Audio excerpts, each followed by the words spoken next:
আসসালামু আলাইকুম ওয়া রাহমাতুল্লাহি ওয়া বারাকাতুহু। প্রিয় দর্শক, আশা করি সকলেই ভালো আছেন। গত ভিডিওতে আমরা আলোচনা করেছিলাম 11 থেকে 20 দিন পর্যন্ত কোয়েল পাখির লালন পালন পদ্ধতি এবং ওষুধ ম্যানেজমেন্ট নিয়ে। এর পূর্বের ভিডিওতে আমরা আলোচনা করেছিলাম 0 থেকে 10 দিন বয়স পর্যন্ত কোয়েল পাখির লালন পালন পদ্ধতি নিয়ে। তারই ধারাবাহিকতায় আজ আমরা আলোচনা করব 21তম দিন থেকে 30 দিন বয়স পর্যন্ত কোয়েল পাখির লালন পালন পদ্ধতি, খাবার ম্যানেজমেন্ট এবং ঔষধ সরবরাহ নিয়ে। কোয়েল পাখির বয়স যখন 21 থেকে 30 দিন, এ সময়টিতে কোয়েল পাখির পরিপূর্ণ পশম পরিবর্তনের পাশাপাশি কোয়েল পাখির দৈহিক গঠন বৃদ্ধি পেতে থাকে। এ সময়টিতে খাবারের প্রতি বিশেষ নজর রাখতে হয়। কোয়েল পাখির জিরো বাচ্চা থেকে এ সময়কাল পর্যন্ত কোয়েল পাখিকে স্টেটার খাবার প্রদান করতে হয়। এ সময়টিতে খাবার প্রদান করার ক্ষেত্রে অবশ্যই লক্ষণীয় হলো চাহিদাতীত কোয়েল পাখিকে খাবার দিতে হবে। অনেকে এই সময়টিতে কোয়েল পাখিকে কৃপণতা করে খাবার প্রদান করে থাকেন। সেক্ষেত্রে কোয়েল পাখির দৈহিক গঠন পূর্ণ না হওয়ার কারণে কোয়েল পাখির ডিমে আসতে দেরি হয়। কোয়েল পাখিকে দ্রুত ডিমে আনার জন্য সর্বোচ্চ ভূমিকা রাখে কোয়েল পাখির খাদ্য। এই জন্য কোয়েল পাখিকে আনলিমিটেড খাদ্য দেওয়ার চেষ্টা করবেন। এই সময়টিতে কৃপণতা করে খাবার প্রদান করলে অথবা অল্প অল্প খাবার দিলে আপনার পাখি দ্রুত ওজনে আসবে না এবং দৈহিক গঠনও বৃদ্ধি হবে না। ফলে আপনার কোয়েল পাখিগুলো ডিমে আসতে অনেক সময় নেবে। কোয়েল পাখিকে দ্রুত ডিমে আনার জন্য খাবারের বিকল্প নেই। খাবারের ক্ষেত্রে অবশ্যই ভালো মানের ফিড চুজ করবেন। এছাড়াও এ সময় কোয়েল পাখির দৈহিক গঠন দ্রুত বৃদ্ধি পাওয়ার ফলে জায়গার প্রতি বিশেষ নজর রাখতে হয়। আমরা যেহেতু অল্প জায়গায় ব্রুডিং করে থাকি, সেক্ষেত্রে কোয়েল পাখি যখন 20 থেকে 30 দিন বয়সে অবধির মধ্যে হবে, সে সময়টিতে কোয়েল পাখির দ্রুত বৃদ্ধির সময়। তাই অবশ্যই কোয়েল পাখিকে পর্যাপ্ত পরিমাণ জায়গার ব্যবস্থা করে দিবেন, যাতে করে কোয়েল পাখিগুলো স্বাভাবিকভাবে চলাফেরা করতে পারে। এই সময় যদি কোয়েল পাখির ঘনত্ব বেশি হয়ে যায়, সেক্ষেত্রে কোয়েল পাখির ওজনে আসা এবং দৈহিক গঠনের বৃদ্ধি পেতেও বাধা প্রদান করে থাকে। তাই কোয়েল পাখিকে এই সময়তে পর্যাপ্ত পরিমাণ জায়গার ব্যবস্থা করে দিবেন। আপনার কোয়েল পাখির বয়স যখন 25 থেকে 26 দিন, এই সময়টিতে কোয়েল পাখির নর মাদি অর্থাৎ মেল ফিমেল পার্থক্য করা যায়। আপনি যদি শুধু ডিমে উৎপাদনের জন্য কোয়েল পাখি লালন করেন, সেক্ষেত্রে শুধু ফিমেল পাখিগুলো রেখে মেল পাখিগুলো আলাদা করে দিবেন। আর যদি আপনি খাঁচায় লালন পালন করতে চান, সেক্ষেত্রে 30 দিন বয়সেই খাঁচায় ওঠানোর উপযুক্ত সময়। এ সময় কোয়েল পাখিগুলোকে খাঁচায় তুলে ফেললে ডিমের উৎপাদন দ্রুত আসবে।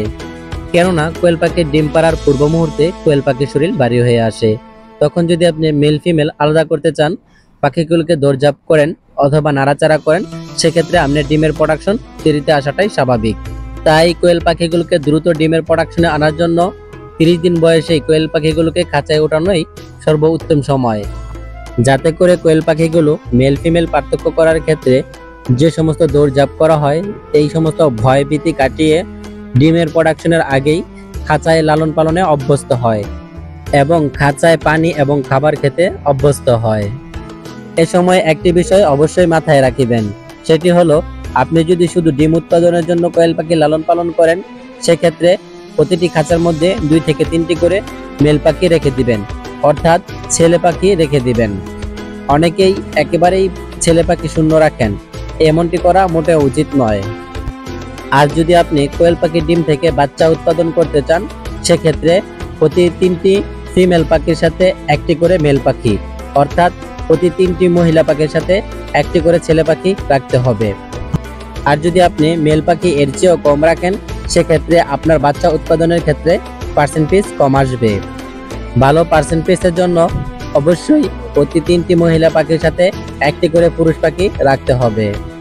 আর একটু সহজ ভাষায় বলি, আপনি যদি 100 পাখি লালন পালন করেন এবং ওই 100 পাখির ডিম থেকে বাচ্চা উৎপাদনের চিন্তা করেন, সেক্ষেত্রে আপনাকে 75 পিস মহিলা পাখি এবং 25 পিস ছেলে পাখি রাখতে হবে।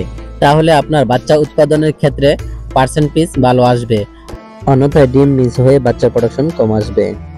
খাঁচার মধ্যে নির্দিষ্ট সংখ্যা অনুপাতে মেল ফিমেল পাখিগুলো দেওয়ার পর অবশিষ্ট যে মেল পাখিগুলো থাকবে, সেই মেল পাখিগুলোকে আলাদা করে নেবেন এবং ওই সমস্ত মেল পাখিগুলোকে অর্থাৎ ছেলে পাখিগুলোকে ব্রয়লার আদার খাওয়াবেন। এতে করে আপনার পাখিগুলো দ্রুত রুষ্টপুষ্ট হবে এবং ওজনে আসবে। তারপর অল্প সময়ের ভিতরে তা বাজারজাত করে নেবেন খাবারের জন্য যারা নেবে তাদের কাছে। আপনাদেরকে একটি বিষয়ের উপর অবগত করা হচ্ছে যে সেটি হলো কোয়েল পাখি মেল ফিমেল বাছাই করার পর অবশিষ্ট যেই মেল পাখিগুলো থাকে অর্থাৎ ছেলে পাখিগুলো থাকে ওই সমস্ত ছেলে পাখিগুলোকে খামারিরা স্বল্প মূল্যে বিক্রি করে দেন এবং কিছু অসাধু ব্যবসায়ী আছে যারা তা পাইকারি দরে কেনার পর তা বাজারজাত করেন। বাজারজাত করার ক্ষেত্রে তারা ওই ছেলে পাখিগুলোকে ফিমেল অর্থাৎ মেয়ে পাখি বলে বিক্রি করে থাকেন। সেজন্য যারা বাজার থেকে পাখি ক্রয় করবেন সেক্ষেত্রে অবশ্যই সাবধানতা অবলম্বন করবেন। এবার আসুন জেনে নেই ওষুধ ম্যানেজমেন্ট নিয়ে, অর্থাৎ কোয়েল পাখির বয়স যখন 21 থেকে 30 এ সময় কি কি ওষুধ প্রদান করতে হবে। কোয়েল পাখির বয়স যখন 21 দিন তখন তাকে অ্যান্ড্রোসিন খেতে দিন। এই অ্যান্ড্রোসিন বিট এই ওষুধটি খাওয়ার মাধ্যমে কোয়েল পাখির শ্বাসকষ্টজনিত যে সমস্ত সমস্যা আছে তা দূর হয়ে যাবে ইনশাআল্লাহ।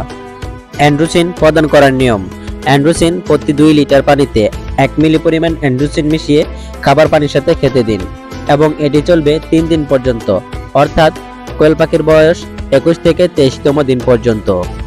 এবং 23তম দিন থেকে আপনার পাখিকে ক্যালপ্লেক্স এই ওষুধটি খেতে দিতে পারেন। এই ওষুধটি খাওয়ার মাধ্যমে আপনার পাখির দুর্বলতা কাটিয়ে তুলবে ইনশাআল্লাহ। ক্যালপ্লেক্স এই ওষুধটি প্রদান করার নিয়ম, প্রতি 1 লিটার পানিতে 2 মিলি পরিমাণ ক্যালপ্লেক্স খাবার পানির সাথে মিশিয়ে খেতে দিন এবং এর পাশাপাশি চালাবেন রেনাসল AD3। রেনাসল AD3 প্রতি 3 থেকে 4 লিটার পানিতে 1 মিলি পরিমাণ খাবার পানির সাথে মিশিয়ে খেতে দিবেন। এক্ষেত্রে সকালবেলা ক্যালপ্লেক্স এবং বিকালবেলা AD3 প্রদান করিবেন। AD3 এই ওষুধটি সর্ব অবস্থায় ঠান্ডা আবহাওয়ায় দেওয়ার চেষ্টা করবেন, অর্থাৎ বাইরে টেম্পারেচার যখন কম থাকবে অর্থাৎ আবহাওয়া ঠান্ডা থাকবে সে সময় প্রদান করার চেষ্টা করবেন। ক্যালপ্লেক্স এবং রেনাসল AD3 এটি চলবে 5 থেকে 7 দিন। তো বন্ধুরা আজ এ পর্যন্তই, দেখা হচ্ছে আগামী ভিডিওতে। ততক্ষণ পর্যন্ত ভালো থাকুন, সুস্থ থাকুন। আপনাদের কোয়েল পাখি অথবা কোয়েল খামার নিয়ে কোনো প্রকার প্রশ্ন থাকলে অথবা কোনো প্রকার সমস্যা থাকলে আমাদের কমেন্ট বক্সে জানিয়ে যাবেন। ইনশাআল্লাহ আমরা সর্বোচ্চ চেষ্টা করব সঠিক তথ্যটি প্রদান করার জন্য। এই ভিডিওটি যদি আপনার সামান্যতম উপকার হয় তাহলে অবশ্যই লাইক কমেন্ট শেয়ার করে দিবেন। আপনাদের একটি লাইক এবং একটি কমেন্ট আমাদের উৎসাহ অনুপ্রেরণা যোগায়।